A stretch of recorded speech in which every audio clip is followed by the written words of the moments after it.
Hi hello నమస్తే, నేను మీ Srikanth, Parvathipuram. Friends, ఈరోజు మన పార్వతీపురం మన్యం జిల్లాలోని ప్రభుత్వ జూనియర్ కళాశాల మైదానం వద్ద 77వ గణతంత్ర దినోత్సవ వేడుకలు చాలా ఘనంగా జరిగాయి. జిల్లా కలెక్టర్ ఎన్ ప్రభాకర్ రెడ్డి గారు జాతీయ పతాకాన్ని ఆవిష్కరించారు. అలాగే ఈ కార్యక్రమంలో జిల్లా ఎస్పీ మాధవరెడ్డి గారు మరియు ఇతర అధికారులందరూ పాల్గొన్నారు. ప్రత్యేక శకటాలు మరియు జాగిలాల ప్రదర్శనలు ఆహుతులను ఆకట్టుకున్నాయి.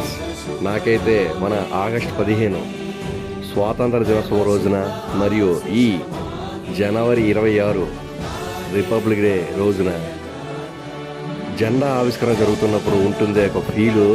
అబాబాబాబాబాబా, వేరే లెవెల్ అబ్బా. ఆ రోజంతా మనసు ఎంతో సంతోషంగా చాలా చాలా హ్యాపీగా ఉంటుంది. నాకే అలా ఉంటుందా? మీకు అలానే అనిపిస్తుందా? మీకు అలానే అనిపిస్తుంటే ఒక కామెంట్ చేయండి.